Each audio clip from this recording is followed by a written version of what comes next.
Bueno, yo quisiera hablar hoy de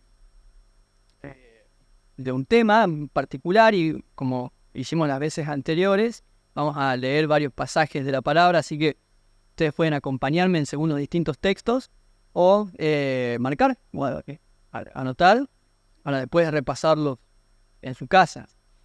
Y hoy quisiera hablar de la iglesia y la propiedad privada.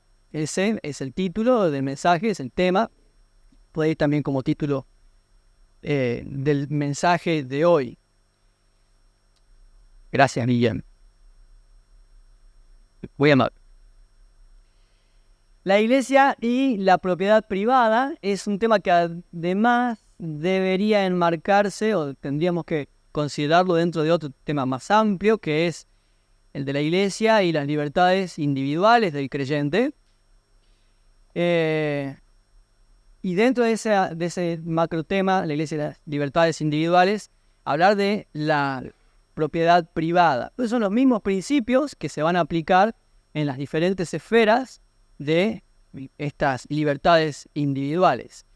Entonces, hay una pregunta de base y es justamente cuál debe ser la relación entre la iglesia como comunidad de fe, más aún los que tienen un mal entendimiento de la iglesia como institución, por mayor razón, en ese caso, la iglesia principalmente como comunidad de fe y la propiedad privada del creyente. Tenemos la costumbre, o últimamente hemos acostumbrado a escuchar que en distintos casos, nosotros con Gaby tuvimos casos de primera mano, donde la iglesia como grupo de creyentes o alguno de sus líderes intervienen demasiado en decisiones personales de algunos hermanos, como por ejemplo con quién casarte, o cuándo casarte, o cuándo tener hijos. Charlábamos con alguien esta semana, les contaba de un caso en el que vino un pastor y le dijo a un matrimonio joven, ya es tiempo de que ustedes tengan hijos, están casados hace un par de años y ya tienen que... Y lo peor es que ellos le hacen caso. En una situación en la que no estaba muy apropiado que tuvieran un hijo. También tuvimos casos donde de repente venía una hermana de la iglesia y le dijo a un joven, una pareja de jóvenes, le dijo, esa chica no es para vos, Dios tiene otra que es aquella, y entonces lo peor es que el joven dejó a esa novia y para ponerse de novio con otra chica. Y así estamos acostumbrados a escuchar mucho que interferimos demasiado en asuntos que son de la libertad individual. Cada uno puede decidir sobre ciertas cosas. Así que voy a comenzar diciendo que la iglesia, comunidad de fe, insisto con esto, más aún, vuelvo y repito, los que creen que la iglesia es una institución, lo cual ya nosotros ya entendimos que no lo es, pero con mayor razón deberían considerar que no puede, no debe avanzar sobre las libertades individuales de los creyentes. En este caso, la iglesia no puede avanzar sobre la propiedad privada de los creyentes. Entonces, acá en este sentido, ¿a qué nos referimos? Que no podemos nosotros decidir cuánto dar, cuánto los demás deben dar, cómo dar o cuándo hacerlo. Para ilustrar el tema del que les quiero hablar, ya sé que están ansiosos por leer la Biblia, ya vamos a ir. Pero quisiera que el tema se entienda bien, entonces por eso me quiero tomar este tiempo. Y para ver si puedo ilustrar de qué intento hablar hoy, les voy a contar una anécdota de cuando yo tenía unos 13 o 14 años. No la estábamos pasando muy bien con mi familia. Estábamos pasando por una necesidad, teníamos lo necesario para comer, pero sí por escasez. Incluso no habíamos podido pagar el alquiler de la casa en la que vivíamos, así que nos habían prestado una casilla de madera que los dueños no ocupaban hacía mucho tiempo, así que ustedes se imaginarán en qué condiciones estaba esta casilla.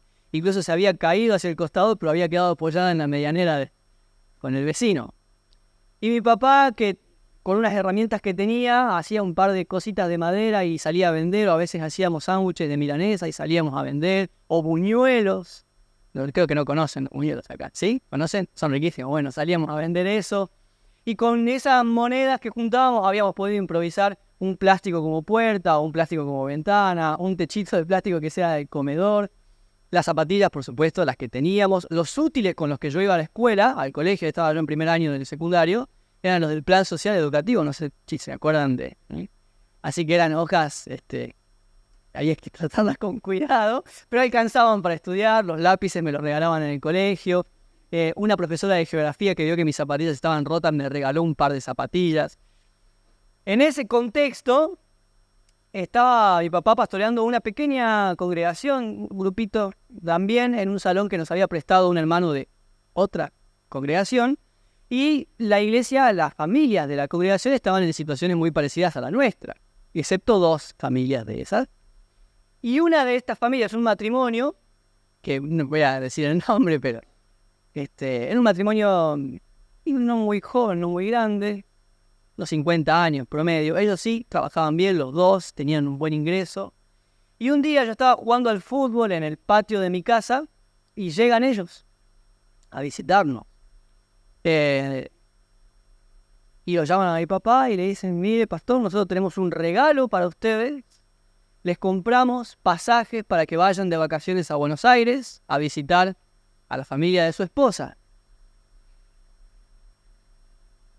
Supuestamente, en su deseo era bendecirnos para que vayamos a ver a mi abuela. Y mi mamá tiene toda la familia en Buenos Aires, sus padres, sus hermanos. Tengo primos en Buenos Aires, hacía un buen tiempo que no los veíamos. Pero yo estoy seguro de que si ellos hubieran preguntado a mis padres si preferían pasajes a Buenos Aires o La Plata para otra cosa, estoy casi seguro que mis padres hubieran elegido La Plata para poder comprar zapatillas o útiles o comida. De todas formas, es el dinero de ellos. Podían hacer con su dinero lo que querían. No les podemos decir qué hacer o qué no hacer. Y si en su corazón fueron excelentes vacaciones. Nos fuimos. Recuerdo que mi mamá le pidió el teléfono prestado a los vecinos porque no habían teléfonos en todos lados en ese momento. La llamó a mi abuela y le dijo: mirá, mamá, nos regalaron pasajes, pero es lo único que tenemos. No tenemos plata ni para colaborar con la comida, ni imagínate. Mi abuela dijo: vengan igual. Yo recuerdo que fuimos y fueron hermosas vacaciones. El Señor nos bendijo. Pero estoy seguro hoy, sobre todo siendo papá, que si le hubiese dado a elegir, hubiese elegido otra cosa porque había necesidades prioritarias. Pero insisto, no le podemos decir a la gente qué hacer con el dinero, ni cómo darlo, ni cuándo darlo. Es lo que estaba en sus corazones y así debimos recibirlo. Entonces, lo que yo quisiera que pensemos hoy es que la iglesia, como comunidad de fe, y nosotros los líderes sobre todo, podemos aconsejar a las personas, sobre todo cuando nos piden, principalmente cuando nos piden un consejo. Debemos enseñar, esa no es una opción, tenemos que enseñar sobre cómo administrar sus tiempos, sus fuerzas, su dinero, su sexualidad y muchas cosas más, pero no tenemos permiso para decidir ni intervenir en cómo usan las personas aquellas cosas que pertenecen a su libertad individual, su propiedad privada. No puedo decirle a las personas ni con quién casarse, ni cuándo dar, ni cómo dar, ni cuándo tener hijos. No es mi jurisdicción. Así que yo quisiera que leamos algunos pasajes para que podamos entender a partir de la palabra del Señor por qué creo esto, por qué se los digo de esta manera. No vamos a leer muchos, vamos a usar el tiempo de una manera muy específica. Y quisiera que comencemos por Hechos, capítulo 5, versículos 1 al 11, que es un relato muy, muy conocido.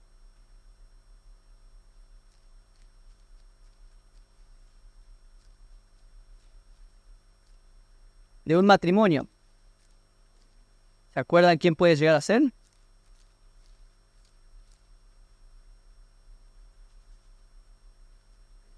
Cinco. Pablo y Silas dijo una vez, pensaba que Silas era la esposa de... Ananías y Zafira lo vamos a leer. Yo creo que al leerlo ya va a quedar lo suficientemente claro, pero por la duda vamos a hacer algunas aclaraciones después. Hechos 5, 1 al 11 dice: pero cierto hombre llamado Ananías, con Zafira, su mujer, vendió una propiedad, una heredad, y sustrajo del precio, sabiéndolo también su mujer, y trayendo solo una parte, la puso a los pies de los apóstoles. Y dijo Pedro: Ananías, ¿por qué llenó Satanás tu corazón para que mintieses al Espíritu Santo y sustrajeses del precio de la heredad? Reteniéndola, ¿no se te quedaba a ti? y vendida no estaba en tu poder? ¿Por qué pusiste esto en tu corazón? No has mentido a los hombres, sino a Dios. Al oír Ananías estas palabras, cayó y expiró, y vino un gran temor sobre todos los que lo oyeron. Y levantándose los jóvenes, lo envolvieron y sacándolo, lo sepultaron. Pasando un lapso como de 3 horas, sucedió que entró su mujer, no sabiendo lo que había acontecido con su esposo. Entonces Pedro le dijo: dime, ¿vendieron en tanto la propiedad? Y ella dijo: sí, esa es la cantidad. Y Pedro le dijo: ¿por qué convinieron, se pusieron de acuerdo en tentar al Espíritu del Señor? He aquí a la puerta los pies de los que han sepultado a tu marido y te sacarán a ti. Al instante ella cayó a los pies de él y expiró. Y cuando entraron los jóvenes, la hallaron muerta y la sacaron y la sepultaron junto a su marido. Y vino gran temor sobre toda la iglesia y sobre todos los que oyeron estas cosas. ¿Alguien quisiera leer en otra versión el versículo 4 del capítulo 5, por favor?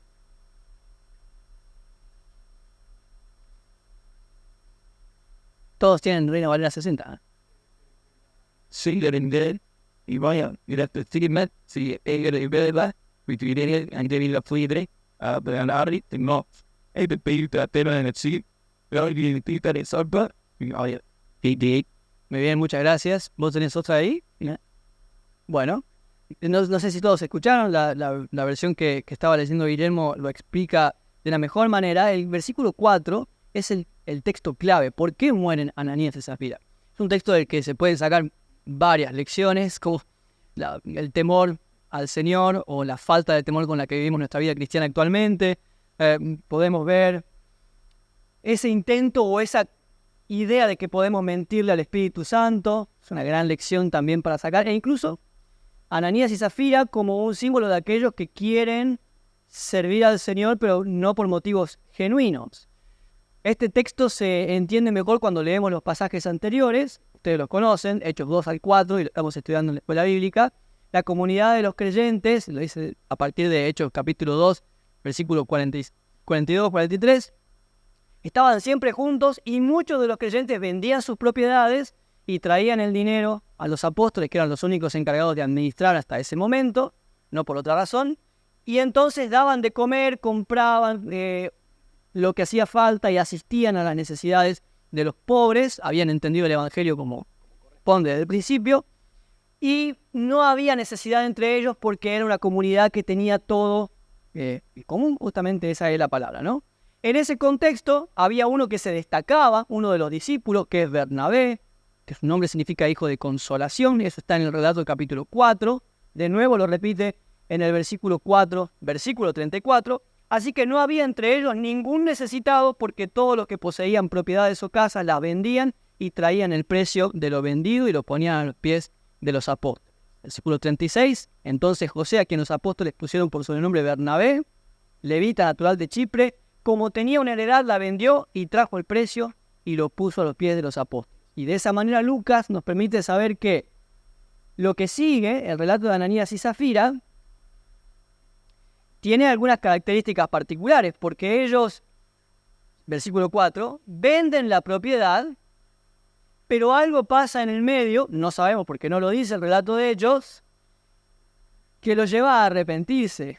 O era mucha cantidad y no lo habían considerado bien, y cuando vieron toda la plata junta, fueron al banco, cobraron el cheque y se dieron cuenta de que no estaban dispuestos a dar tanto.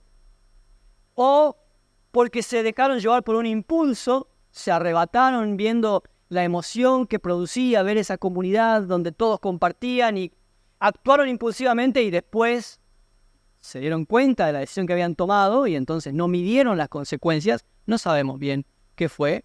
Lo que sí sabemos es que su intención de dar no había sido genuina, por eso se retractan. Y las palabras de Pedro en el versículo 4 son las que a nosotros nos llaman a la reflexión. Esta es la razón por la cual está el relato aquí. ¿Qué le dice Pedro a Ananías? Nadie te obligó a vender esa propiedad, reteniéndola. ¿No era tuya? ¿No tenías la obligación? El vender tus propiedades y dar la ofrenda, lo que se estaba haciendo no era una obligación, una regla, un convenio dentro de la comunidad cristiana. Lo hacían aquellos que querían, movidos por el Espíritu Santo, en la generosidad, en el amor, pero no era una obligación para ninguno de ellos. Y Pedro se lo hace saber. No tenías por qué vender tu propiedad. Más aún, una vez vendida, te podrías haber quedado con la plata, si la plata era tuya. Es más, podrías haber charlado con Zafira y decidir traer la mitad y hubiese sido honesto. Me hubiese dicho, Pedro, vendí mi propiedad, pero no te quiero dar todo, quiero dar la mitad solamente. Pedro, vendí mi propiedad en 5 millones, pero no quiero traer todo, quiero traer 2.000 pesos. Y nosotros lo hubiésemos recibido, eso entre líneas, es versión Lucas, habla hoy. Nosotros lo hubiésemos recibido con acción de gracias. Gracias por los 2.000 pesos. Te quedan 4.999.998. Oh, creo que hice mal el cálculo. Y lo podés usar como prefieras. Puedes ir a tomar helado, puedes ir de vacaciones, puedes comprarte una bicicleta. Nosotros a estos 2.000 pesos los recibimos con acción de gracias. Los vamos a usar para comprar Biblias, para dar a los necesitados, para lo que se debe usar la ofrenda. Pero no tenías por qué traer todo tampoco.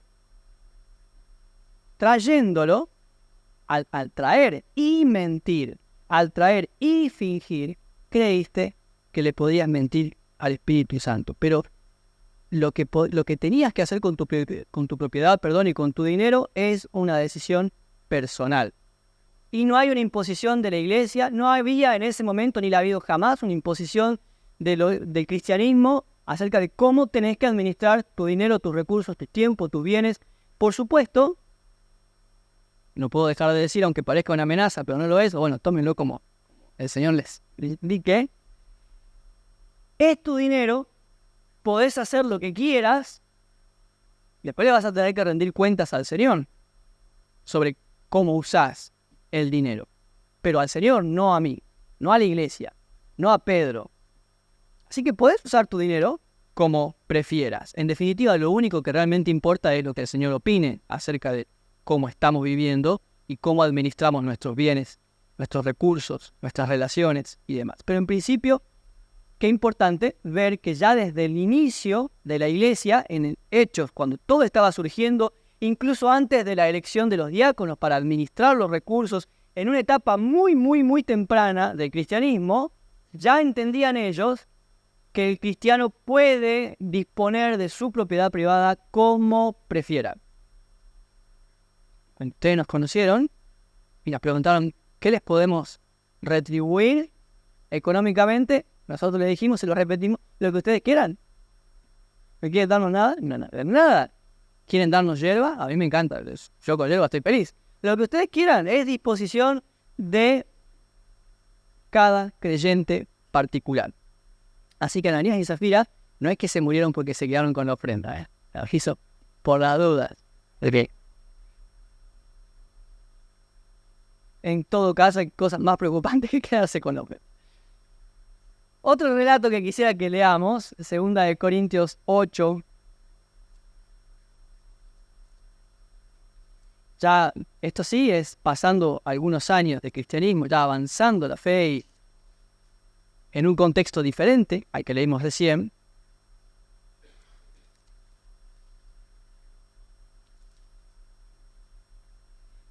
Los invito a que leamos 2 Corintios 8, del 1 al 12, y después 2 Corintios 9, 5, está del otro lado, cuando depende de la Biblia, en mi Biblia está del otro lado de la página.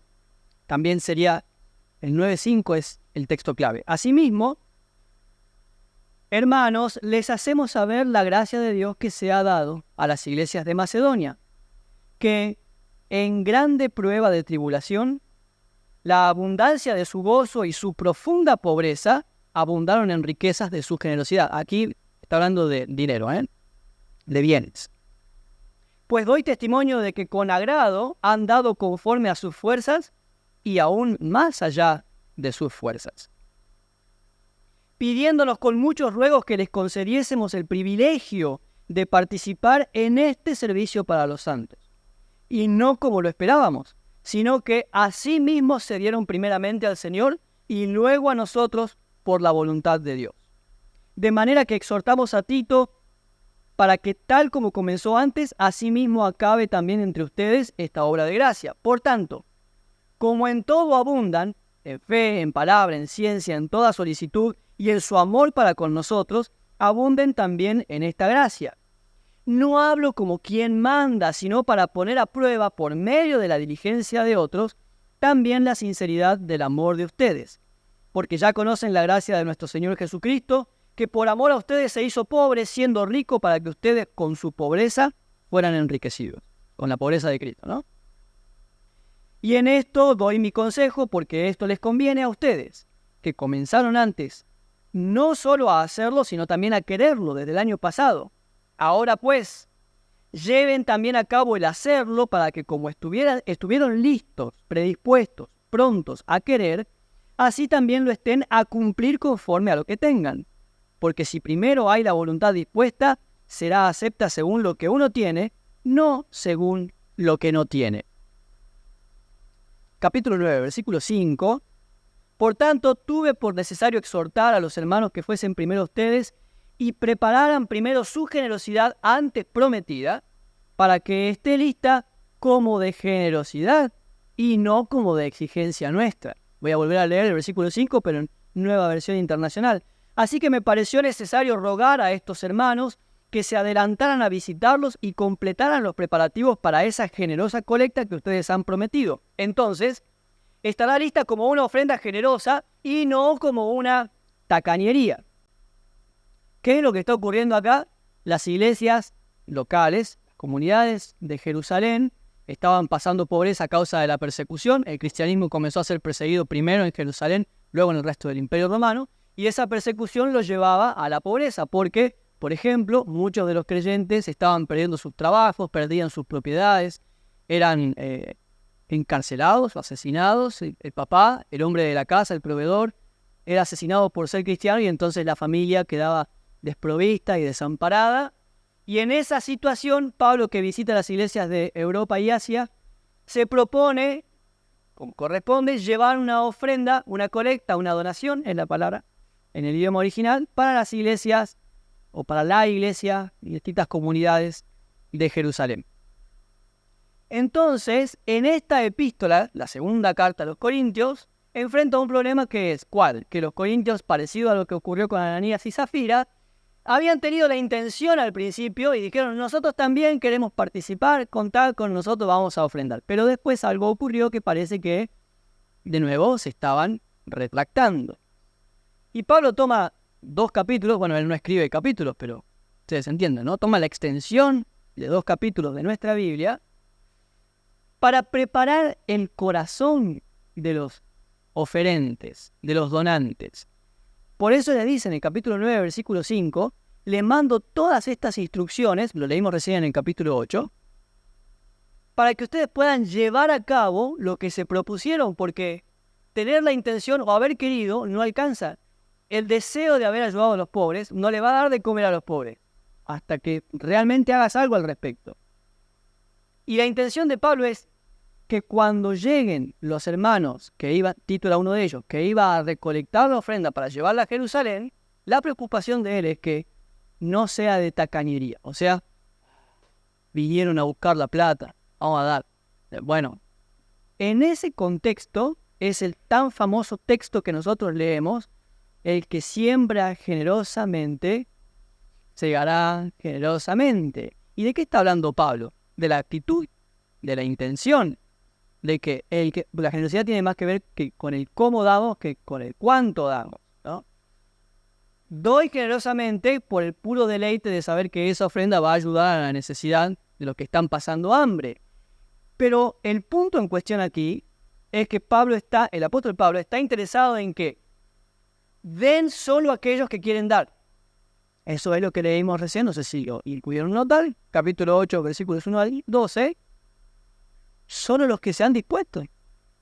No queremos que cuando llegue Tito ustedes den porque sienten la obligación de dar. No queremos que cuando llegue Tito sientan que les estamos sacando el dinero. El que quiere dar, que dé. El que no quiere, que no dé. ¿Y qué hacemos con el que no quiere dar? ¿Lo expulsamos, lo echamos? Y lo mismo que en el caso de Hechos, no nos corresponde a nosotros como iglesia decidir o obligar o intervenir en los que quieran dar o no. Insisto, después arreglar sus cuentas con el Señor acerca de ¿Qué hizo cuando vio un pobre? ¿Qué hizo cuando se enteró que un hermano está padeciendo necesidad por causa del Evangelio? ¿Si lo movió o no? En todo caso, ¿por qué compramos pantallas LED y no apoyamos a los misioneros? Tendremos que dar cuentas al Señor.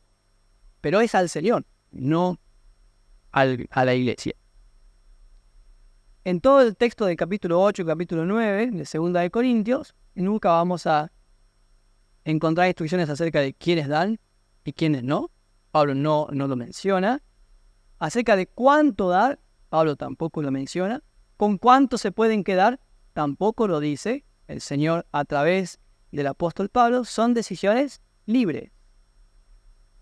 Y no podemos avanzar sobre lo que ustedes, lo que los demás dispongan a hacer con su dinero. Y justamente el texto es exactamente lo contrario a lo que le hacemos decir a veces, porque la intención del apóstol no es coercionar a los cristianos para que den, es al contrario, aclarar el asunto para estimular, me gusta el título que lleva, estímulo a la generosidad. Les escribo esto para que sus corazones cobren aliento en el amor cristiano y sepan que lo que ustedes van a dar va a redundar en acción de gracias a Dios. El capítulo 9 hacia el final. Lo que ustedes van a dar va a cubrir las necesidades de ellos y ellos cuando reciban la ofrenda van a alabar al Señor y van a dar gracias por ustedes y así van a orar y de esa manera la iglesia se edifica mutuamente y se nutre porque ustedes los ayudan a ellos con sus ofrendas y ellos oran por ustedes con acción de gracias. Hay una bendición espiritual en eso. Ustedes satisfacen las necesidades físicas, ellos a su vez oran por ustedes en esas necesidades espirituales y la iglesia, Pablo la podía ver de esa manera y deberíamos aprender a mirarla igual, pero tema de otro mensaje. Pero es estimular a la generosidad y liberar las conciencias de los que van a dar. Si vas a dar, tenés que hacerlo porque querés. Si no querés dar, simplemente no lo hagas. No vamos a obligarte a hacerlo.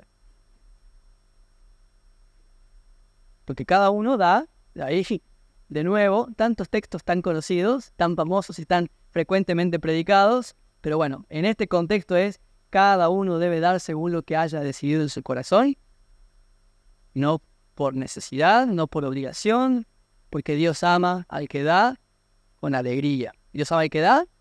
No, ama al que da con alegría. Si no quiere dar, que no dé. El tercer texto, que, claro, al que se complace en dar. Primera de Pedro, capítulo 4. Estoy yendo hacia atrás.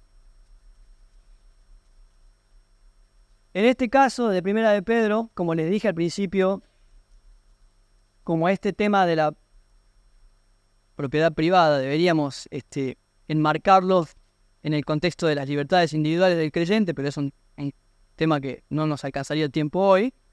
Primera de Pedro, capítulo 4, versículos 14 y 15, sí ya habla más de las libertades individuales del creyente, y es el principio, la esencia, que lo podemos aplicar tanto a la propiedad privada como a muchas otras cosas.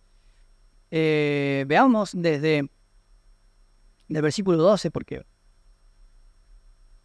y hasta el 17 se los dejo para que ustedes lo lean en su casa. Amados, no se sorprendan del fuego de prueba que les ha sobrevenido como si alguna cosa extraña les aconteciese, sino gócense porque son participantes de los padecimientos de Cristo, para que también en la revelación de su gloria se gocen con gran alegría. Si son vituperados, ¿saben lo que es vituperar? Insultar, maltratar.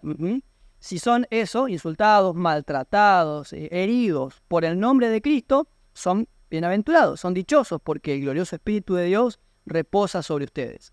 Ciertamente, de parte de ellos, Él es blasfemado, pero por ustedes es glorificado. Así que ninguno de ustedes padezca como homicida, o ladrón, o malhechor, o por entrometerse en lo ajeno. Pero si alguno padece como cristiano, no se avergüence, sino glorifique a Dios por ello. ¿Cómo es Primera de Pedro 4:15, chicas? Que nadie sufra por ser entrometido. A veces cuando viene alguna, escucha que le estoy retando a una y viene la otra. ¿Qué pasó? Que nadie sufra por ser entrometido. Es con ella el asunto. La Biblia del Jubileo traduce que nadie sufra por ser codicioso de los bienes ajenos.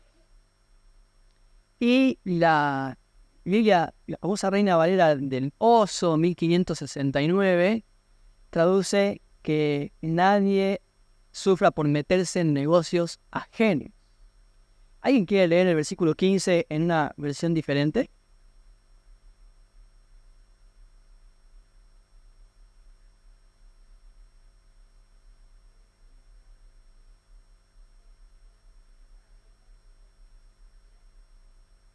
Por entrometido. Sí, texto que memorizamos con las chicas. El contexto cuando lo leemos, y lo acabamos de tomar del versículo 12 y es el contexto inmediato, nos ayuda para ver que no parece estar hablando de dinero a diferencia de los otros dos pasajes, pero la palabra que usa el apóstol Pedro aquí es una palabra muy, muy interesante, es lo que se llama hapax legomenon, para el que le llama la atención. Es una palabra que aparece una sola vez, en este caso en el Nuevo Testamento, y no se repite fuera. Así que a la hora de traducir y de interpretar, una de las claves es ver cómo los autores usaron esa palabra en otros contextos, pero como esta vez aparece solo ahí y no después, es complejo. No mucho, es un término que sí aparece fuera de la Biblia en autores posteriores, pero la palabra es alotriepiscopos. Hacer una adivinanza con los chicos. ¿Cómo se llama el término que usó Pedro en 1 de Pedro 4:15? Es un término inusual. A.T. Robertson es un comentarista del texto griego muy reconocido y él dice es un término que evidentemente está acuñando Pedro, no hay registro de que se haya usado antes, aparece en Dionisio y en otros escritos posteriores y es una palabra compuesta por alotrios, que significa otros, en griego que escribe Pedro, que Pedro no tiene un muy buen griego, pero suficiente, y episcopos, que sí es una palabra conocida para nosotros y que es supervisor o inspector, que en el Nuevo Testamento suele usarse para el pastor, pero en realidad significa un supervisor. Así que la palabra compuesta vendría a significar algo así como supervisor de los demás. Que anda eso, ¿no? De nuevo, a veces cuando la retamos, vos dedicate a mejorar tu vida, que tenés bastante en qué trabajar, en vez de estar tratando de corregir a tu hermanita que... La idea comunicada es la de uno que espía los asuntos de otras personas. Que nadie sufra por ladrón, por malhechor, por delincuente o por ser entrometido. A mí me gusta mucho cómo la Biblia, en casos como este, por ejemplo, nos pone por un lado un ejemplo de los que creo que José decía el domingo pasado. Nosotros podemos decir, estoy absuelto, no soy homicida, no soy malhechor, no soy delincuente, la comida que compré ayer la pagué, no le debo al almacenero del barrio, en ese sentido. Pero cuando creemos que podemos salir ilesos, luego nos pone algo bastante más cotidiano, ni siquiera por ser entrometido. La pregunta que me cabe a mí es, mis sufrimientos aquí, actualmente, estas cosas que estoy padeciendo o que produzco el padecimiento en otros, ¿es por ser fiel a Cristo o por andar metiéndome en cosas que no me tenía que andar metiendo? Porque ese es el consejo de Pedro. Si sufren como cristianos también se sufre, pero la diferencia es que te respalda el Señor. Pero si sufrís por delincuente o entrometido, no te respalda el Señor. Porque estás sufriendo las consecuencias de la desobediencia. Y Richard Ramsey, creo que la mayoría ya lo conoce, escribe en su libro La Iglesia en el Imperio Romano, página 293, que esta instrucción de Pedro podría estar refiriéndose a la rotura de las relaciones familiares que estaban ocasionando estos alotriepiscopos, estos inspectores de los demás. Estaban generando rupturas en las relaciones familiares. Strong traduce esta palabra como uno que se inmiscuye en cosas ajenas a su vocación. Uno que toma la supervisión de asuntos que pertenecen a otro. Entonces, de nuevo, Vamos a pensar en, no nos corresponde, dice la Biblia, meternos en asuntos que le pertenecen a los demás. Ni en el manejo del dinero, ni de las relaciones, ni de otras cosas. Vuelvo sobre este punto y quiero repetirlo a propósito. Puedo aconsejar, debo enseñar, pero no tengo permiso para intervenir en cómo los demás educan a sus hijos. Si me preguntan, les diré. Pero no me voy a meter en cómo ustedes educan a sus hijos. Es una charla que ya hemos tenido en otras oportunidades. A qué colegio mandarlos, si hacen o no hacen deporte. Es decisión de los padres. Enseñaré lo que me corresponde y les diré cuando me pidan una opinión, pero son libres de educar a sus hijos. Es una decisión que comparten como matrimonio. ¿Qué carrera elegir? Dios me libre de decirles qué tienen que estudiar. Es una decisión que tomarán ustedes. Lo conversarán con sus padres. Yo puedo aconsejarles. Debo enseñarles que el llamado es prioritario. Luego, si deciden rechazar el llamado y hacer lo que ustedes quieren, no les voy a prohibir que estudien lo que a ustedes les gusta. Entonces el término aquí, lo que Pedro está advirtiendo el Señor, a través de Pedro, es cuidado con entrometerse en la vida de los demás, lo que puede incluir asuntos de dinero, pero que genera dolor para otros y para ustedes mismos. Cuidado con entrometerse en la vida de los demás, porque genera dolor para otros y para ustedes mismos. Y me gustaría citar, no es el único caso en que el Nuevo Testamento enseña esto. No vamos a leer todos estos textos, les voy a dejar para que ustedes lo lean en su casa. Por ejemplo, en Primera de Tesalonicenses 4:11, dice el Señor: procuren vivir en paz, ocúpense de sus propios asuntos. Segunda de Tesalonicenses 3:11, nos hemos enterado de que algunos de ustedes andan de vagos sin trabajar en nada y que solo se meten en lo que no les importa. Era un grupo de cristianos que, en vez de estar ocupados, estaban con la... Mi papá decía, mente desocupada, taller del diablo. No sé si lo escucharon, al dicho, ¿no? Algunos sí. Y tienen razón, hay que agregarlo en Proverbio 33 a eso. Estaban desocupados y como no tenían nada que hacer, no tenían su vida resuelta, no estaban enfocados, no estaban ocupados en algo importante o valioso, simplemente se dedicaban a meterse en lo que no les importaba. En 1 Timoteo 5:13, el mismo apóstol Pablo le dice a Timoteo acerca de las viudas: además, se acostumbran a estar ociosas y andar de casa en casa, y no solo se vuelven holgazanas, sino también chismosas y entrometidas, hablando de lo que no deben. Darles un trabajo para hacer, que encuentren un propósito, que se dediquen a sus propios asuntos. Entonces, en conclusión, voy a repetir simplemente lo que les decía al principio. Como iglesia, como comunidad de discípulos, y yo principalmente, mientras el Señor me permita estar en el pastorado, tenemos el deber cristiano de ayudarnos mutuamente, de apoyarnos y de corregirnos.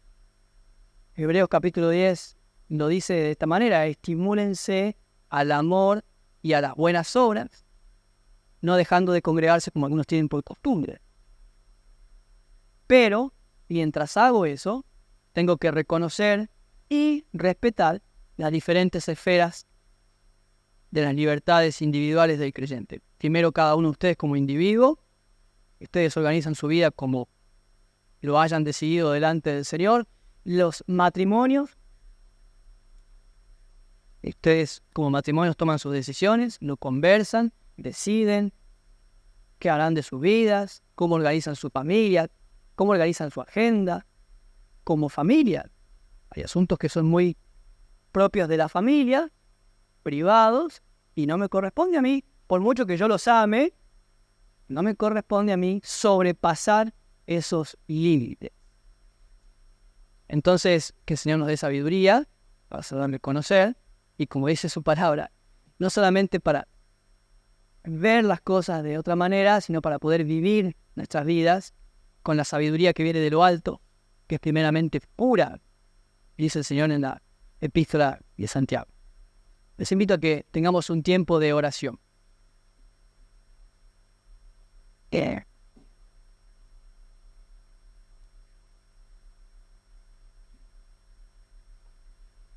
Señor, muchas gracias por tu palabra, gracias por la iglesia, por el evangelio que nos has concedido, no solamente la esencia del evangelio, que es la salvación por la gracia mediante la fe, sino por todas las verdades relacionadas al evangelio. Te pido perdón porque muchas ocasiones, muchas veces, transgredimos estos límites, desobedecemos tu palabra, y la consecuencia lógica de desobedecer tu palabra es tropiezos, amarguras, esas cosas que la desobediencia trae. Te pido perdón y te pido también que nos ayudes a restituir lo que hayamos roto por medio de la desobediencia. Pero también te pido sabiduría, que nos des entendimiento y madurez para que nuestras vidas se acomoden, se ordenen y se amolden a tus principios, que sepamos vivir como Cristo nos enseña, dejando atrás aquellas cosas que traemos de nuestra vieja naturaleza y echando mano de la vida eterna, mirar hacia adelante para poder caminar juntos, como una comunidad, como una iglesia que te ama y que te honra. Todo esto, Señor, te lo pido porque sabemos, creemos que nos escuchas, que nos amas y que tu promesa es que estás obrando el carácter de Cristo en nosotros. En el nombre de Jesús, amén.